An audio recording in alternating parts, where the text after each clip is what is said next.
Okay, so we start where we left off last week. We talked about the circle and the degrees around the circle. So we have the basic circle, which will be the circle of the zodiac. But within any circle, there's always a center point. So here we'll see the center point. And I want to talk a little bit about the circle and the center point as a beginning point of starting. Okay, so when we're born, we're the point. When the egg fertilizes, it's like the point. It's a dot in existence. And as we start to grow and stretch our point, we start stretching out, putting our energy out from the point and growing in all directions. We start developing experience and growing more experiences in all directions. And eventually, well, we begin to see that this builds up a whole sphere, a whole circle of experience. So we have the dot that's our seed, our soul, our inner person, our inner being, and it starts developing experiences from birth. It starts developing experiences and stretching out and stretching out. And the amount that you've stretched out, the amount that you've grown, that's the circle. So that's the circle, represents the circle or the sphere of your experience levels. It's how you've developed from the seed and got to here. Okay, so then this is the general thing. We have the outer circle on the outer wheel of our outer experience. We have the wheel experience, the wheel of experience of life and how we've grown. And we have the dot within, our center within. So this is an eternal challenge, and these are just some pictures to get used to seeing it. But as we're gaining our experiences and stretching out and developing out the circle or sphere of our existence, it moves and it begins to move in circles. We begin to go through circles of experience, circles of cycles of experience, whether it's a day cycle or a moon cycle or the year cycle. We gather experiences in tune with these cycles. So even though our spirit is the inner dot, the dot going inward, our experience base is the circle and everything within it. And the circle is rotating through life as it rotates, we develop more and more experiences, and the circle gets vaster. The dot stays the dot. So, what? Okay, so in life, we get out, we're going out in life, we get out in our world, we're running around in our world, we've got our experiences going on, and we're running around. We got to go to job, we get up, we got to go to work, we got to do things. We do things with our style and our temperament according to our nature of our being, but we get caught out on the wheel. We get out spinning around in the wheel of life, running at this, taking care of this, doing this, and we get so busy doing that, and all our sensations or thoughts are tied up in it, that we hardly have time to stay conscious of our center, that dot, that center in the middle. So at some point, by the time we've gone on, and we go on, we can get pretty disoriented and confused. We get really material out in the world and be doing so much stuff, but not getting inner fulfillment out of it. So at some point we get disoriented and a little bit overextended or way out there, and then we have to start, and we lose our center. So we seem to lose our center. So we start running around trying to go, and once we lose our center, we're just running around, and it seems willy-nilly. We're jumping here, we're going to work, we're going to party, we're having a drink, we're doing whatever. It just life seems to be just random, like a river going along. It's still a circle, but we've lost our center and lost our focus point of why me, and why this is happening. Then begins the process of going inward, or at least we have the option to go inward. Then we get concentrated more on going inward, even though we're developing outer experiences. Our focus is to develop inner ones and to find the center again.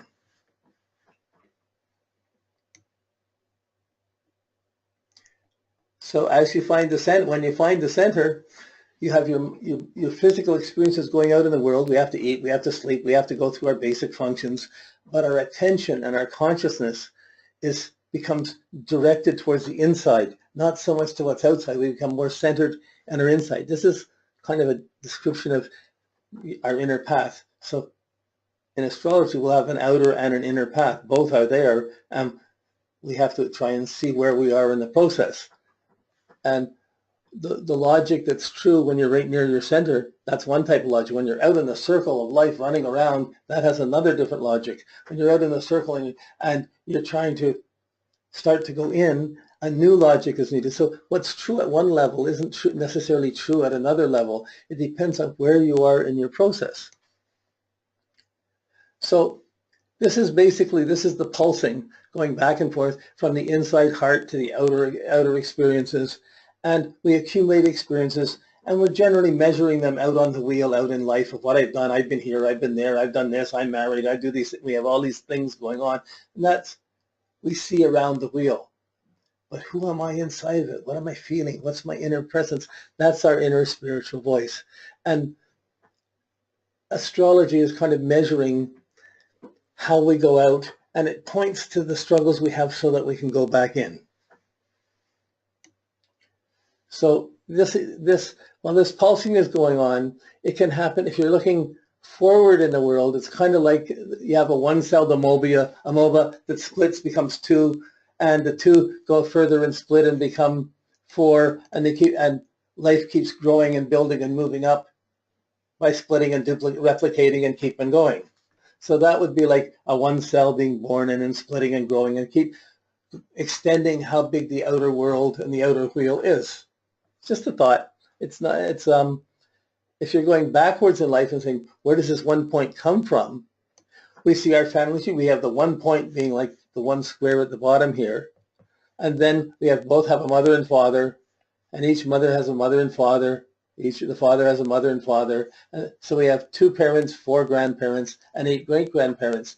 And just like the amoeba divides to 2 to 4 to 8 and expands outwardly, one is born, then the next 2 is born, and it keeps going forward. As you go back to see where we came from, everybody has 2 parents, 4 grandparents, 8 great-grandparents, and it goes back like that. So even though there's the same wheel, there's different directions and different ways you can look at it and use the wheel.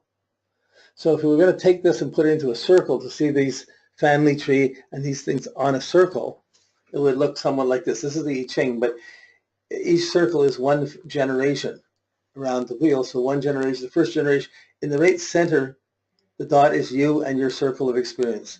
Outside of that's your father and mother. Then the 4 grandparents. And then the 8 great-grandparents, and then the 16 great-grandparents, and so on. And this chart is up to 64 ancestors that had to be functional to make all these people happen to come in to make you here now. So we're kind of responsible for at least 6 generations going back, and probably for 6 generations going into the future. So this is just preparation, sort of sense of it. So at the beginning, any circle, we have our inner self and we have the wheel going out around the wheel. Most of us are running around the wheel and challenging and are weak and holding on to our center. It's only a rare person that really can be centered and radiate through the whole wheel. So, okay, this comes. Okay, so this is all summed out by the story. Which side of a chicken has the most feathers? Some of you may know it, some may not, but which side of the chicken has the most feathers? I'll let you think for a minute. It's the left side, the right side, the top side, the bottom side? No, the outside of a chicken has the most feathers. The inside, where the dot is, doesn't have the feathers. So if you're trying to go into yourself, who needs all the fluff and all the feathers? We're trying to understand our inner being. So it's a different way of living, a way of working a chart if you're working inward than if you're trying to go outward and make things happen out and affect other people. So whenever there's a circle or a cycle in time, a year is a cycle, it's a circle of the orbit of the Earth, but it's a cycle in time. Whenever we're looking at a circle, there's always the first thing you'll notice in a circle. Well, the center of the circle, you don't notice, but you know it's there. You know, like when we're drawing it, we'll see the point, we'll draw the circle. But we have the outer world, we have our inner world. But when we're observing a circle or a wheel out in the world, we're going to notice certain things first. So the first thing that we're going to notice is that there's two extremes to any circle or any cycle.